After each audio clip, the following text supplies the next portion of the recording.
Right, so we're going to talk today about all the things we can do with cassava, the beauty of cassava, and cassava really is kind of a miracle product.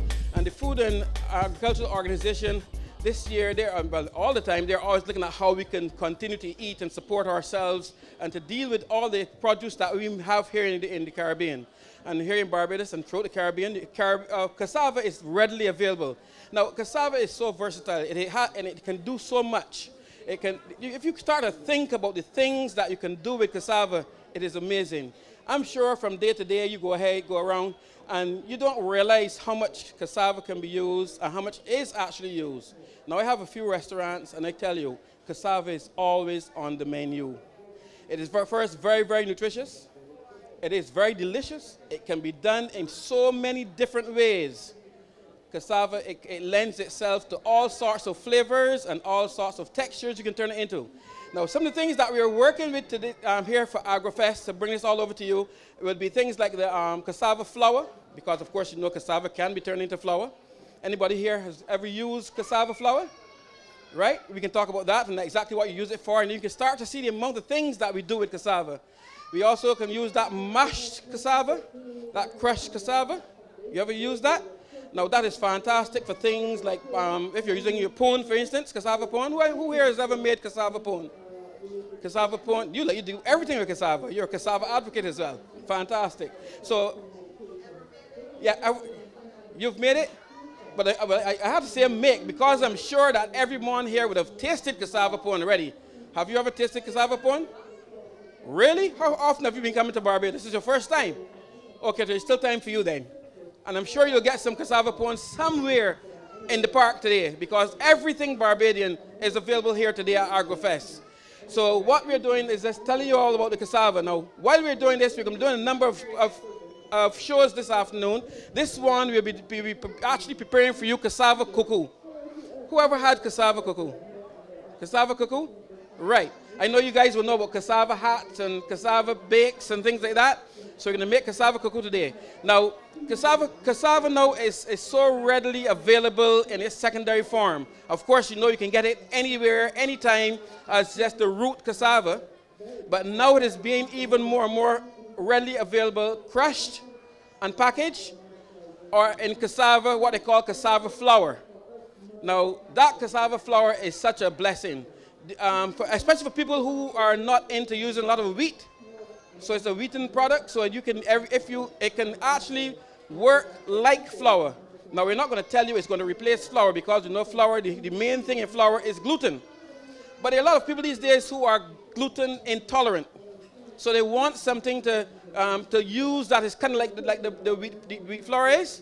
Cassava is perfect for that as well. So later on, I think it's later this afternoon or maybe tomorrow, so you have to come back, we're going to be doing some cassava cheesecake as well, to show you how we can use this cassava in all its forms, from starters all the way down to desserts and sweets. So we're going to be doing some cassava cheesecake later. We also going to show you how to do some cassava bakes, and some cassava pancakes. There's a cassava soup. Today there's a cassava cuckoo. There's a cassava fish cake. Everything with cassava we're going to be doing today. And of course, you get to sample at the end of it as well what we're going to be preparing today. So my friend Cherise, we brought along to help us with this. People, yes, ma'am. You missed one thing. What's that? Cubans use cassava. It's called yuca. Yuca, yes. I make everything with yuca and cassava. It's the same. Right, exactly. But it's the main dish in Cuba. In Cuba? Yeah. Now, you heard that? Already we're getting all this information. And she's correct. It is called, if you travel a lot, well, we keep saying cassava because in Barbados we know it's cassava, but it's called yuca. If you travel and you go up to a restaurant or in a buffet and you see yuca, then you know that's cassava as well. And the Cubans use it a lot as well, because they understand the importance of this product. And you know, and the Food and Agriculture Organization, they believe that if the more knowledge you know about cassava, the more you get to use it, and the better it is for all of us in the Caribbean, because it can help to reduce our food bill, that high food bill we already have of these imports. And it also helps our farmers, because we help them to grow it a lot more, because we're going to use it a lot. And let's face it, they can only grow as much as we can use. So if we use it, they get to grow it, so it's a job for them. And what it does is, in the same time, is reduce our import bill, which is what we're all after, to keep some money around this place. Huh? and to also learn to survive on what we have. If it ever comes to the point where you can't get, suppose these ships stop sailing for whatever reason, you know what you have to do? You have to learn to live on what we have right here. And cassava is just easy to grow, it's readily available, and we can live on it for sure. Okay? So what we're going to show you today is one of the things that we can do with cassava. Who we've done to help us with this, we brought in Miss Rock. She's one of, if you've been watching TV recently, you saw that best Barbadian cook competition. That competition, Miss Rock was one of the contestants. She was one of the most troublesome, but really, really one of the most talented as well. So Miss Rock, welcome. Well, hi, Peter. So tell us what you're going to be preparing for us today with our cassava. I am going to be doing cassava cuckoo, which is basically done like the traditional cornmeal cuckoo, and it can be patterned back to the African fufu, where they use yam or the same cassava. So just tell us how you're going to proceed with that. Okay. Right now in some salted water, I have some onion, thyme, and I'm going to be adding the chopped okras to cook.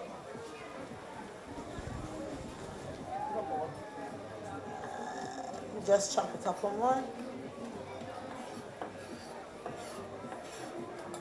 And I know me as a professional, so my knife skills may not be up to par, but the point is to get them chopped as fine as possible.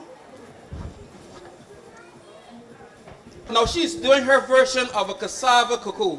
Now this is very interesting because what she's using is the cassava flour. Now remember I said to you in the very beginning that cassava is available in so many different ways these days, and one of the ways it's available is cassava flour. Anyone here never seen this cassava flour before? Never seen it? Okay. Who said that? You haven't seen it before? Do you like cassava? Have you ever had cassava? Who are you here with? Now see already? Her mother's disowning her. Who are you here with today? And Lady Bank? You want to taste it? No? She had cassava already? Yes. How was it done? Stretch out. Stretch out. Now tell us about that. Just cook it normal and just put butter in it. Just cook and butter. You know, that's one of the things we're going to be doing today as well too. We're going to be doing something called a cassava, a Creole cassava. Okay? So it's going to stretch out, as my friend put it, but it will have a kind of a sauce with it that will make it again very delicious. Who else has never seen the cassava flour? Now this is the flour made from the cassava. You can take it out, you can touch it, you can feel it, you can taste it. You can taste it as well. Peter. You see, and the flavor is really, really good. It has a much nicer flavor than flour. And so anything you make with the cassava automatically has that flavor. You haven't tasted it as well? You can take it, you can touch it. Anybody else want to? The peel is actually kind of thick. So what we do, we score it, and then it peels kind of easy. Mario, come. Anybody who got a spoon, get a teaspoon. You can and pass around. He's going to come to you. So Mario's going to come around with the cassava flour so that you can actually see what it looks like. And Miss Rock here is now showing you the correct way to peel the cassava. Now, the skin, that's correct. Here at a real Bajan in the crowd, you're skinning the cassava. Now, we don't peel the cassava, you skin the cassava. But for those of you who are not good at the skinning, and by the way, there's sometimes some cassava that the skin don't lend to skin it like that. So you end up peeling. It's quite alright to get a knife and peel it like you will peel a potato or anything like that. It works just as well. The idea is just to get at the inside, and that's what we're looking for. Cut it, Rock, you good? Now this is she's adding okras to it. Now the thing about this cassava, what this does is it shows you how easy it is to add other flavors to cassava as well. So you can have your natural cassava flavor, or you can add a number of flavors to it. And this one she's going to use the okra. So this is going to affect not only the taste of the cassava, but it also will affect the texture of the cassava. What it also shows you is how versatile this cassava is. So because of its versatility, you can write a book on cassava and end up with thousands of recipes just because of its versatility. The comparison with flour comes because it is just as versatile as flour. And we all know how versatile flour is. How many hundreds of thousands of millions of recipes there are that are all made from flour, correct? So the same can be done with cassava. And one day, some smart person will decide, I'm going to write a cassava book and make a lot of money. How I got around to this cassava cuckoo. When I was pregnant with my daughter, I love cassava bakes. Back in those days, if some of you know, you would take your corn and your cassava, you would take your corn to be ground. So every house would have their own corn flour. And my grandmother would always have cassava flour because she would grate it with that big grater. And then she would squeeze it out and put it to dry. And of course, the flour would be much coarser than this one. But it was just as versatile. And I remember when I had a baby, it would be on mornings to make something for children to carry in the nursery. You don't want to give them hot dogs, and those canned foods all the time. So she said, Sharice, you could make a cuckoo with it, just like, I guess she would have done it back when she was younger. So that's where the birth of this cuckoo would have come from. But I love a cassava bake or a cassava dumpling. It's just got a different flavor than a regular bake. I don't know if how many of you have tried them before, but I love them. What she just said shows you how easy it is as well to develop recipes made from cassava. And that is what she did. And again, this came out of having a baby. And she had to create something. But what she said is perfectly correct. Because where you go out and buy all of these canned baby foods, cassava can be used as well. And you can make cassava porridge, cassava pap, if you yes. Know about that. I don't know how many of you would have had, I know you had corn pap and flour pap as a kid growing up, but cassava, you will find that young children would eat cassava pap even more so because of, if you tasted it just now, that kind of almost sweetish flavor that the cassava has. Did you taste that flavor in there just now? So it feels kind of like flour, like a coarse flour, but it tastes a lot different from a coarse flour. It has that kind of sweetish flavor. Now, what is also very important, because you know we always continue to compare it to flour, but what is also very different is that, of course, it doesn't have any gluten. So it will not act exactly like flour will. So I would like you, when you're doing cassava, to see these things that you're preparing as something different from a flour product. Okay? But it has that kind of floury texture. And the texture is going to be, of the finished product will be different as well once you cook with it. Now what she did is like you would do for any of your normal cuckoo dish. Just put a little soaking in there. Now again, this is the comparison to flour as well. Not everybody will tell you they don't do it the cold water way. Exactly. Some people will tell you they will just do it directly. But this way you avoid the lumps. Spoken like a true chef. I understand. But that's what it is. Now, like with in this case, you compare it now to the cornmeal. Like when you're making cornmeal cuckoo.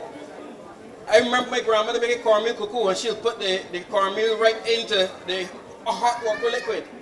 But she spent about 4 hours pulling to get those lumps out. Okay? So you hear a true old Bajan say, oh, you don't ever put cold water in it. Believe me, I'm a new Bajan, and I know you will put cold water. And the cold water is there just to make sure it doesn't lump once the hot liquid comes in. Remember, it's a starch as well though. So once it gets water on it, it will start to lump. So that's why it's important at this stage to add some, kind of wet it first with some cold water. Now you can add as much hot liquid as you want at this point. It's not going to lump at all. And you want to keep it moving and stirring. Okay? Because it will moisten the outside of each one of those grains. Stop it from lumping. You get that? So once you're going to do your cassava flour in a cooking format like this, this is what you do. You just dampen it a bit first. And all the time, you could be thinking about all the richness of the cassava and all the vitamins and minerals you can get out of this cassava. Okay, now again, she's too new fashioned for my liking. She wants to strain the okras off. Now, again, that's not necessary. It is not, because I remember my grandmother again, she never strained the okras off. She poured the okra liquid in there with the okras and everything in there, and she would pull and pull and pull. I tend to strain it off as well though, because what it does... Modern day, we're using a whisk. Yeah. It works just as fine. And this is something you actually taught me, seeing you on TV. cooking cocoa with a whisk. Yeah, I take the blame for that. I taught the world to cook cocoa with a whisk, you know, because it was always a cocoa stick. Now, Cocoa stick has other uses as well. well, that's probably why I started to use a whisk. Discipline. Okay, I'm going to add the... Now, what she's doing here is very important, again, because although the cassava is filled with flavor, she's kind of increasing the flavor here. You understand what she did here? She got her pan really hot, add some margarine in there. She's using Robert's margarine for this one, right? And then she let it get really hot, and then she put the cassava in there. Now, she's starting to explode those flavors and those cassava grains already, okay? So that stir first. So what she's doing is mixing the cassava with the butter in there, or the margarine in this case, right? And now she's going to add the okra. Now I am sure you've never seen this one before. I'm sure this is totally new to you. So she stirs it now like she will stir a cocoa. And I must tell you at this point, this is all Cherise. This is all Cherie's recipe. Recipe created and developed. People on the street calling me Rocky. Rocky, there you go. This recipe was created and developed by her. And now this is a normal home cook like you guys. This is not a professional chef by anybody. When I say that, it doesn't mean that you can't cook well. It means that you didn't go and learn this, or you didn't go overseas to make a profession. You're a cook at home. And she created this. Now that's important, because it says to you that you can do this as well. This is nothing impossible, nothing really, really difficult. Every ingredient used here is an ingredient you will get at your supermarket, or even if you go down to the market on a Saturday morning, you get this all here. And I'm telling you, you're going to be seeing more and more of this stuff on the shelves and in the marketplace, because it's such an excellent product. And this stuff, of course, refers to the cassava flour. The thing about this, though, is that it will cook also much faster than cornmeal cocoa would. It's not going to take as long as the cornmeal to cook. What you have to be careful of here, like anything else, once you get that fat really hot, the thing about the cassava, it is very delicate. So you have to, once you pour the cassava into the hot fat, have to stir it immediately, because it will stick, it will burn quickly. It's going to burn much more quickly than cornmeal flour or wheaten flour. Okay, so you have to just be a little bit careful with it, or keep your temperature down. Now this is where the professional chefs differ a little bit from the house cooks. We tend to cook with very high heat. A home cook would cook with much less heat. Okay, so the way we react and time we react will be a little bit different.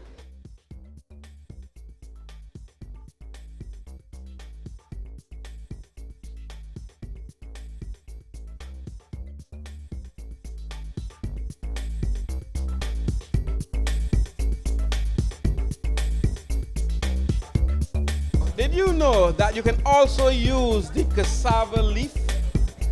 Yes, the cassava leaf also is very edible. I've used it on a number of occasions. As a matter of fact, one of the things it can be used for is garnishing.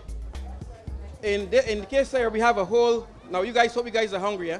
Because this is all Cherise's cassava cocoa that you're gonna have to taste here. Now she makes a devil sauce with her to go with this. Now, we didn't give you the devil sauce because we wanted to go and support the people who are selling as well, but we gave you the cocoa. So you have to go to the food stalls and buy your sauce still. And I'm going to let you, if you want to come up and take a look, you can, to see what it looks like. And this one is garnished with a blanched cassava, yes, thanks. With a blanched cassava leaf. What we did, take that leaf, wash it off completely, and in some really hot salted water, put it in there for about 30 seconds, 35 seconds, no more than that. Now it gets shocked into a really nice color, and the leaves go a little bit limp, and that's what you want there.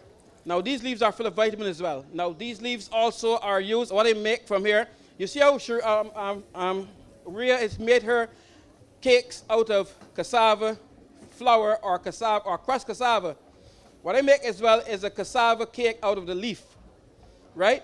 The same way you would make, for instance, your spinach cakes or pumpkin fritters.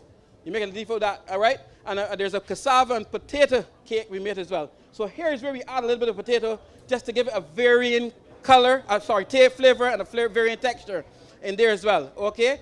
We also use this for a soup. So you can make a cassava soup where you do use the crushed cassava, and you can use the powdered cassava, but we also use, I think this is coming up later this afternoon, correct, Andre? The cassava soup is coming up later this afternoon. We also use the cassava leaf. So you don't waste any of this cassava at all. This is how we can live off cassava. If it ever comes to a point where we absolutely have to live off of what we have here, cassava will be first in line. I always say cassava and breadfruit, but today we tell you about the cassava. It will be the first in line of the things that we can totally live off of healthy and happy. Now, if you didn't like it before, or you didn't even pay attention to it before, this is where you start, because now you understand the health value of cassava, and you understand how versatile it is, you understand all the good things about cassava. This is where you go home and start trying it. Now, what we have here is our, Sharice is showing you still how to complete there, but we still have like our cassava cuckoo. Look at this. You see that? It looks kind of, let me give you another one there so you can just look at. This is for you to look at. You get a chance to sample it. I see that, because my girl is smart. She's taking hers first this time. Look at that. You see the texture of that? Doesn't it look kind of like the normal cuckoo, oatmeal cuckoo? Now, I can tell you, though, expect a totally different flavor once you taste it. Now, what we're going to do for you is, while we get ourselves together, Sharice can start actually helping to fry some of the cassava cakes in frying pan as well. So you can see them being fried by Rhea in the fryer and by Sharice in the frying pan. Right? Now, I kind of like mine in the frying pan because the frying pan kind of give it a shape that I like. Right? It's going to be a totally different shape in your deep fryer. Right? And the frying pan, you have to flip it and turn it. The fryer, then it cooks it all the way around. So it's just a little bit of aesthetic difference. That's the only difference there. Remember this. I would like you guys not to get too stuck on a recipe. I always say I don't ever cook from a recipe, simply because a recipe is too restrictive for me. Now, what that does is give you, for me, a recipe just gives you an idea of the ingredients that you need in this dish. But I need to have my creativity going on here. So although what Rhea did here is give you a perfect combination of things that can go together with this cassava product. But you are free to tweak it as much as you want. You might like a stronger cassava flavor. You might like a lighter cassava flavor. You might like a pepper flavor. Maybe you can add some ginger if you want in there. You can experiment as much as you want. And again, that is what cassava does for you. It lends itself to being able to accepting all sorts of flavors and textures that you can add to it. So just use the recipe as just what it is. This is a group of ingredients that will give you X flavor. The final flavor, though, is determined by the person who is actually preparing that recipe. It's like you tell a person make good old Belgian macaroni pie. Now, there are thousands of different flavors of macaroni pie, and everybody thinks theirs is the best, correct? But they say it's basically the same ingredients. You get that? So don't think it has to be exactly what you see there. You would use this recipe, and you'll go home, and you would say, well, you know what? I can make this better. I can add in a little bit of this, a little bit of that. And then you've come up with your own recipe for doing the same thing. You get that? So that's one of the things I want to tell you, cooks here. Don't get too married to it. All right, so any more questions? Questions? Yes, ma'am. I want everybody here, so I'm come over to you. It's a comment. There's been some medical research which proves that because of the high fiber in cassava, that it helps with the stabilization of diabetes. And that the people who live in the interior in Guyana don't ever get diabetes. The Amerindians whose staple diet is cassava. Hear that? Now, see that? Research that we may not even know this. These Amerindians don't get diabetes because of the use of cassava. One lady told me earlier that the amount of iron in there, she can stop taking her iron tablets as well because of the use of cassava. So that's it. Thank you. Good morning. I want to make a comment. I've heard a lot of things, very, very importantly, about cassava being good for your health. But I want to add something to that. Cassava is good for the economy. This year in Barbados, we had a lot of issues with jobs, and we need to produce our own food and eat our own food. The plan is to replace 30% of the imports of wheat and flour with cassava. The bakery is going to mix it, and you're not going to really be able to tell the difference in the texture and the taste. It's very important at this point. We also want to replace every piece of fish that is fried in this country and across the region. We would like it to be fried with cassava flour. This generates jobs. It saves foreign exchange. It builds the economy, and this is very, very important for Barbados and for the rest of the entire region. We also can use cassava, and the leaves were mentioned, in animal feed. And every piece of chicken, every piece of poultry that you consume is really imported maize from other countries. We want to feed the leaves, and we want to feed cassava also to the chickens. We can go up to 20% comfortably. We have countries that are doing that already. This, again, is more jobs, more savings in foreign exchange for the economy. So tell everybody in your community that we have to buy cassava and we have to grow the cassava economy, because we're saving jobs for our country, we're saving jobs for our community, we're saving foreign exchange, so that we could put the money in education, and we could put the money in health, and we're not putting it to import maize and to import wheat. We're not saying to you that we're not going to import maize and import wheat. We're saying to you that we're going to use mixed flours and mixed feeds that use more internal, more domestic, more local ingredients. So we need the support of everybody. Last year at the Caribbean Week of Agriculture, we demonstrated 47 different productions, meals, using cassava. We're going to be putting that book out pretty soon with all of the preparations. So we are on a very important cassava thrust, cassava campaign, not only for better health, and it was just mentioned the importance of health and the linkages of processed food to all the NCDs and the diabetes and everything else. So we're tackling the health issue, but we want to tackle the jobs issue and the economic issue and the future, the country issue simultaneously. We've had big pillars that have made a difference and brought us to the high levels of standard of living that we enjoy, namely the bananas in the OECS countries, in the small countries of the Caribbean, and sugar in the other countries like Guyana and Jamaica and Barbados. We need new pillars of agriculture development. And one of those new pillars that we're looking at and we're pushing and we're building on is cassava. So thank you. But before he rushes off, this is a guy who you can tell is very passionate about something. Okay, can you walk a little bit close here? This is Dr. Deep Ford. He is the director of the sub-regional division of the FAO. So that's why he came over. So excited, didn't even say who he was. And he was like, who's this guy that knows so much about cassava? Thank you very, very much, Dr. Ford. Now, if you want to hear a passion for a project, that is it right there. So I need you to, once you see this come up anywhere, we need you to continue to support it as well. And you can support by using up all the cassava in all the ways that you can think of. So what we are showing you here is just a few of the many ways in which cassava can be used. We'll be doing it. We're going to get to doing some sampling now. You can come up and get a sample here. But we're going to be doing another demonstration of some other ways you can use this cassava, either the crushed cassava, the flour cassava flour, or just the root cassava at about 4:30 is our next demonstration. If you're here, make sure you come over. But for right now, we're going to get you to taste, or 6 o'clock I'll be told. But you know what? You got lots of time in the park. We're going to spend the whole day here anyhow. So you can come over, you can organize sampling. You're going to get to taste our cassava cuckoo made from cassava flour. And by the way, that cassava cuckoo could be made from the crushed cassava or the root cassava as well. And you can, of course, the cassava fish cakes that Rhea developed here for us as well. Thanks very much for your time. Come over and get a taste.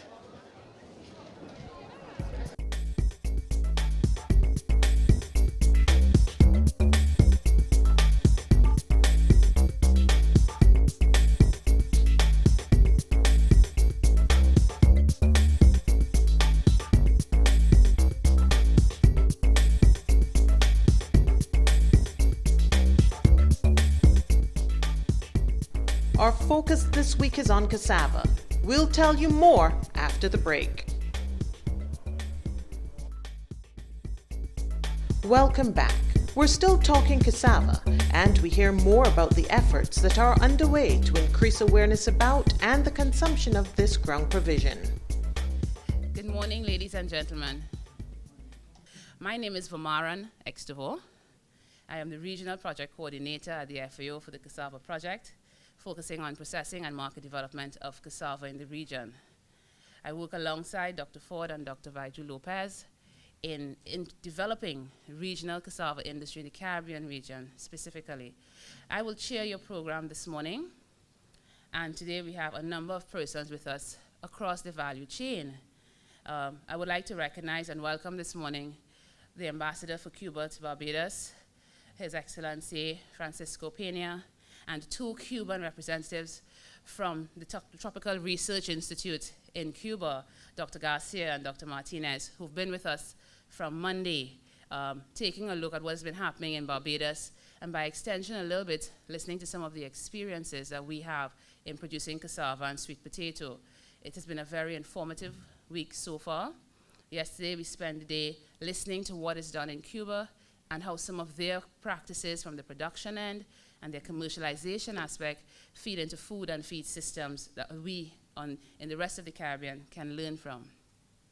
So to get things started, I'm going to welcome right away Dr. Ford, the Caribbean Regional Coordinator of the Food and Agriculture Organization of the United Nations, to bring you some remarks. I also want to recognize all the bakers that are here, and thank you for taking time from your bakeries to come and learn today the opportunity that we are presenting to you for development as part of the development of the cassava industry here in Barbados.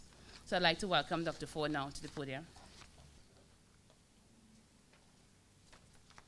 Thank you, Vermeran. Good morning, everyone. Welcome to this demonstration. But my message is really that it is a lot more than a demonstration. You're all a part of something very important and very needed. We know that in the Caribbean that we're living in right now, the situation has changed quite considerably. The pillars on which the Caribbean economies were grown and the standard of living that we enjoy came very much from sugar and from bananas. If you're in the OECS, you understand that. If you're in the Eastern Caribbean, you understand that. If you're in Jamaica and Guyana and Barbados and Trinidad, you understand particularly the role that sugar has played. We have lost those markets. In the 1990s, we saw the game change, so to speak, on us. And as a result, our economies have nosedived. Right here in Barbados, we know that in the recent period, just last year, there have been a lot of layoffs. We know that many countries, there are 3 countries really in the Caribbean that have had reasonable growth. The rest are facing immense challenges. Therefore, we need to find new alternative growth poles. And we feel that you who are here this morning participating in this exercise, as many of you will, particularly the bakers, are a part of that very important change. You're a part of the future development of the Caribbean. There will be many pillars, and we feel one of them, we know one of them, we are confident that one of them will be cassava.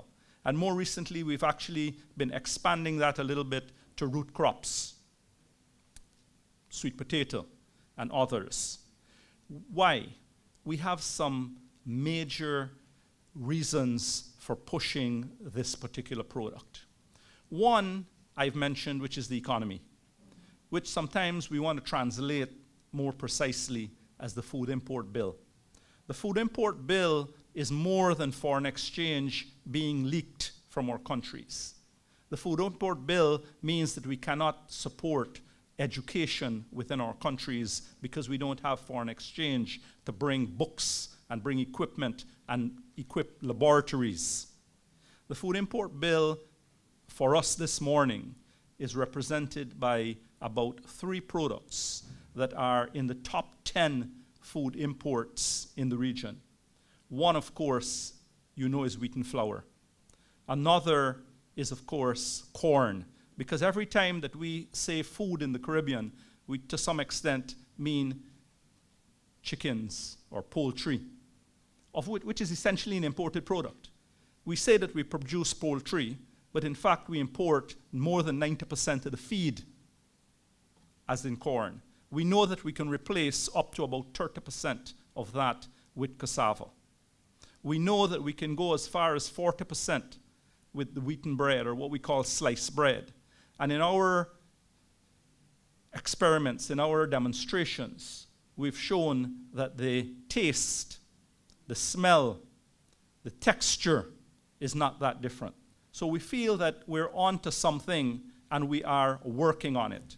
We have to work on it behind the farm gate, as we say, because cassava is not a new product. It's been around for a long, long time, but our yields are low. We know that there are many countries out there that are producing and getting, we know, 30,000 pounds to an acre. We're getting about 15,000 to 20,000 in this region. We know that we can get those yields. We know that there are countries that are getting 60 and 70,000 pounds per acre.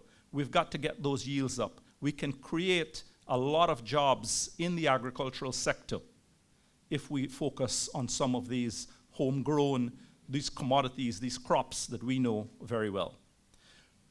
Beyond the farm gate, which is really what we're talking about this morning, the processing and the utilization of Caribbean products in what we produce to consume is very important. FAO has brought in very recently for BADMC a machine that is going to mix cassava into grated cassava, and we're bringing in and working with them to expand the production of cassava flour, because it has to be available, and it has to be available at a reasonable price. So we've got to get the cost of production down behind the farm gate, and we've got to get the cost of production down beyond the farm gate. But there's another dimension to this that I want to mention, and that is the consumption. Because there's a tendency, there still is a tendency to want to utilize processed products, imported products, and not our own products. So we have to do a lot on marketing, and we have to do a lot on consumption decisions, food consumption choices, the consumption choices that consumers make in households have to be different. And we're making efforts in that front, on that front as well. Last Christmas, we had some demonstrations with BADMC also in some of the supermarkets, demonstrating. We had some recipes for cassava products. And we showed that they're very, very similar and better than other imported products. And we've got to get the message through to consumers that they can use more local products, and we're working on that. One aspect that's very important is we're working with the schools, and we want to work with the public institutions, because we want to change food choices, not for today, but long life food choices, forever. So we are working with the school feeding programs. In Guyana, there's a very interesting program which serves cassava bread and peanuts, both grown within the community.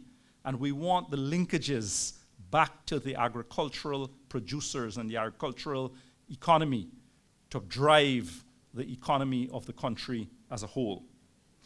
I want to recognize a few people before I sit down, persons who have been helping us and who have pioneered some of what we have been doing in some of the countries. Let me say to you that we are pushing cassava as a part of what we call sliced bread in Barbados, but we're also doing it across the region. We've had demonstrations like this in Grenada. We've had demonstration, we're having a demonstration here today. In Trinidad, they're actually advanced, and the first person I want to recognize is Mr. Vassal Stewart from Cabo, who is sitting in the second row here, and I'm going to ask him to, not going to embarrass him, but I'm going to ask him to stand, because he really has been a leader in this particular respect, and has really been the instigator and the motivator, and why we've climbed on the bandwagon of what we've seen happening in Trinidad, and we want to bring to the rest of the region. There's another person in the room who is dear to me, and I'll recognize her, Mrs. Veronica Welcome, in the green outfit. And she has baked bread for us on numerous occasions in the FAO office, and we have been tasting that. We had 20% and 30%. She gave me 3 loaves one weekend. She makes bread and sells in her community, so she too is a baker. And she gave me 3 loaves, and I took them to the president of the Caribbean Development Bank, and he took them home, and we were able to actually get a grant from the Caribbean Development Bank for $1 million to advance the work that we're doing on cassava. So these are persons who have made a difference to the efforts. They've been a part of this team, and you're all a part of the team as we go forward, because we're really at the beginning stages of a very, very important, what I call a game changer in the agricultural economy and in the economy of the Caribbean.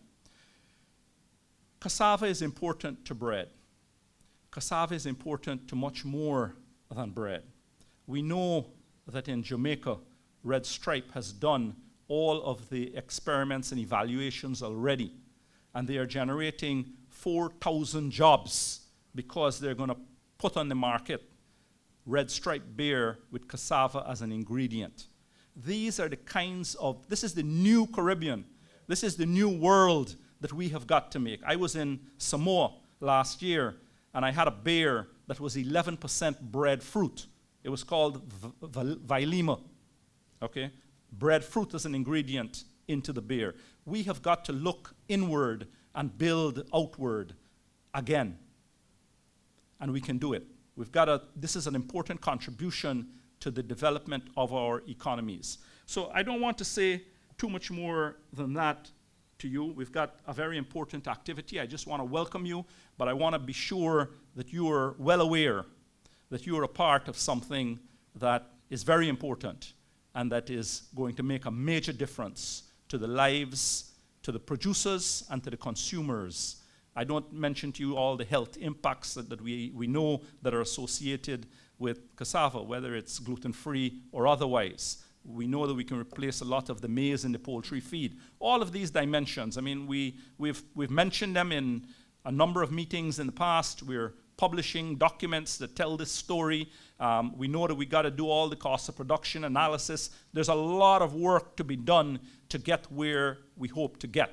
And I'm very confident that FAO, with all of its collaborators, as you heard over the last 2 days, the Cuban government and its professionals, but we're working with the other agricultural agencies, we're working with the governments. Very, very, very importantly, we're working with the private sector, because it is the private sector that is really going to make a difference. We have ideas in the institutions and in the government, but it's the private sector that translates those ideas into something that is real and something that will change the world in which we exist. Thank you very much.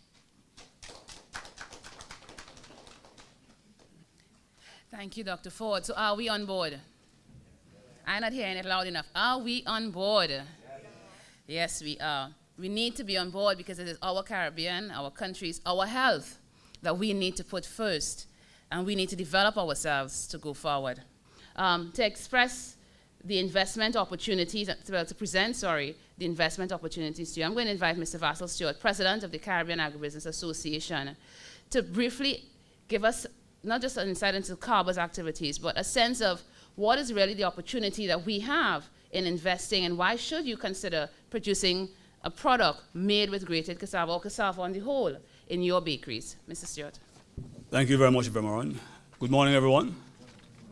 The Healthy Carbs program speaks not only to cassava, but to the range of staples that we can use in a myriad of ways to produce new value-added products.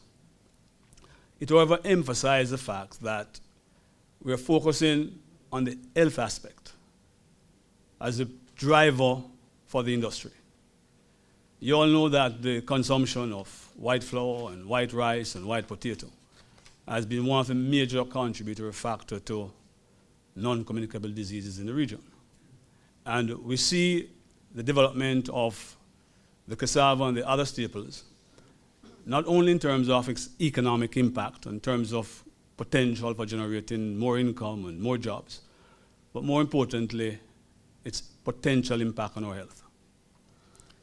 Over the years, we have sought to develop the industry, and in various countries there have been interventions looking at issues relating to new varieties and new agronomic practices, work even in the case of product development. What has been lacking, however, has been the level of leadership, both regionally and nationally. And that is the big difference that we now have, that with Dr. Ford's, not only his vision, but his leadership, his commitment to this industry, cassava in particular, but more so for the wider staples industry. And in addition to that commitment, there's also the fact that he's bringing resources to the industry. He's taking the position that, the Nike expression, just do it. And that is his mantra. We've talked enough, let's do it. As part of that just do it strategy, we're doing today's training. We believe that we have to go out there and speak to you and demonstrate to you that the possibilities are not only, as I said, in terms of the economic aspect, the possibility in terms of your health, but at the end of the day, if you do not see that this is going to make money for you, then the potential for you to get involved is going to be significantly reduced. So one of the major objectives of the program that FAO is now embarked on is that of ensuring that you as a private sector, and as James mentioned earlier on, it's going to be the private sector that will drive this. What are the actual financial returns that you can make from becoming part of this drive? So we will be presenting to you, not today per se, but over the next couple of weeks and months, detailed investment profiles that will demonstrate to you that you can make money by investing in the cassava industry. And in fact, in the case of Barbados, I think one could argue that you may find equal, if not, in fact, in many cases, in the level of the farmers, you may well find it equally rewarding, or even more so in terms of investment in sweet potato. So the program will allow us to provide you with investment profiles in terms of production. What is it going to cost you to produce for the bakeries, if you target the bakery industry? What is the likely cost if you go after the fast food industry? And rather than producing, let's say, mash for bakeries, you're getting to producing a range of frozen products, fries, for example, pre-cut, ready-to-eat products that could go into the fast food sector or can go into the supermarket sector. So we'll provide you with that kind of information to justify you making the investment in the sector. Part of that exercise would also allow us to provide you with information on machinery and equipment, so that in the case of, say, Mrs. Welcome, who is already involved in the industry and want to expand, and want to see before she makes her investment that she's going to make money doing so, that the program will allow us to provide her with the kind of information that would justify her making that investment. If it is that, for example, she wants to just focus on machinery to expand the operation, the project will allow us to provide her with that kind of information. So unlike previous interventions, where the intervention would be limited to one part of the value chain, the exercise that FAO is now involved in and across the region is to bring a more holistic approach that allows us to look at, one, what the consumer requires. And as James pointed out, we have done the consumer survey in Barbados, and the report will be available in another week or so.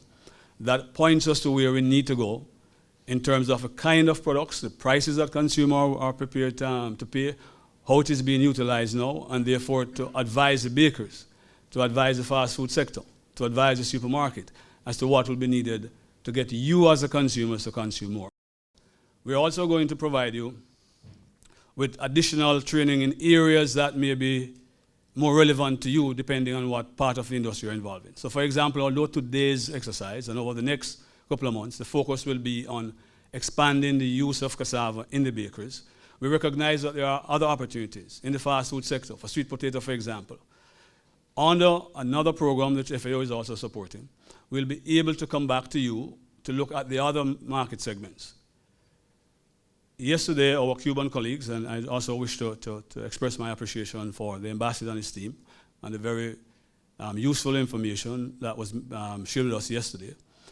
The potential for the small farmers at the farm level to utilize both cassava and sweet potato, what would normally be waste, in the production of feed, so that we'll look at the possibilities of how at the farm gate or on the farm you could also utilize the waste in a commercial operation in terms of feeding, whether you're into the poultry industry or into the small ruminant, you're into the pig industry.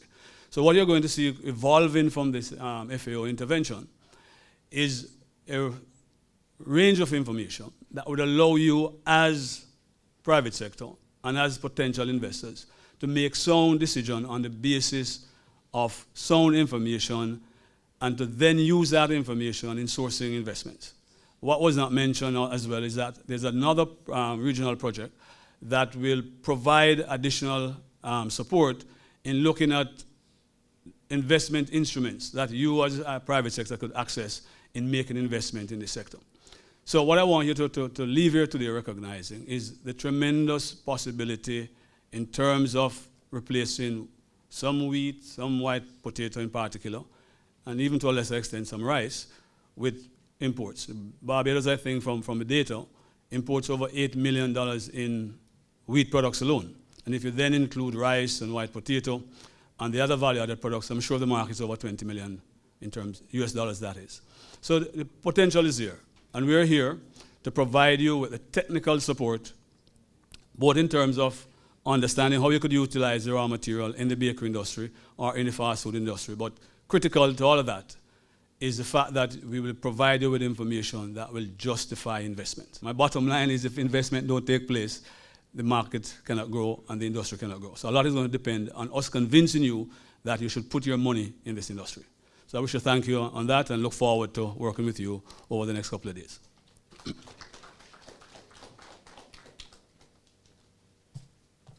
Thank you, Mr. Stewart. So we have lots to look forward to. So while we look for investment, it cannot be done in the absence of another critical player. And I recognize my colleagues and my friends from the Ministry of Agriculture here in Barbados. And I refer directly to the need for public policy on our own local commodities. And public policy exists for some of our commodities, traditional commodities. So we need to have public policy developed. And we are also working at the FAO to support and encourage government to develop their leadership in developing public policy for cassava and roots and tubers by extension. Because essentially to support that investment that the private sector wants to make, we have to get clean planting material to be able to be moved around within the region and even from across the world to support the development of the farm gate and behind the farm gate activities. We need to get the support for technology, for it to come into the region and for us to build our capacities and the investment opportunities. To do that, a regional policy, cassava policy, is currently being developed, and we have a consultant that has been recruited, and this is being done under our collaboration with CARICOM. And there's a regional program under which they're also developing agricultural policy program, the APP, that we are supporting the work there to develop a regional cassava policy that you will also hear about coming out in the next few months. So I wish to thank you and thank Mr. Stewart for that linkage of leadership, because we also need leadership at the end of the government side to take the industry development activities forward. From this informative session, we move on to a demonstration. Please join us next week when you'll meet Baker Rex Cullimore as he guides us through bread making, utilizing cassava flour and grated cassava. See you then.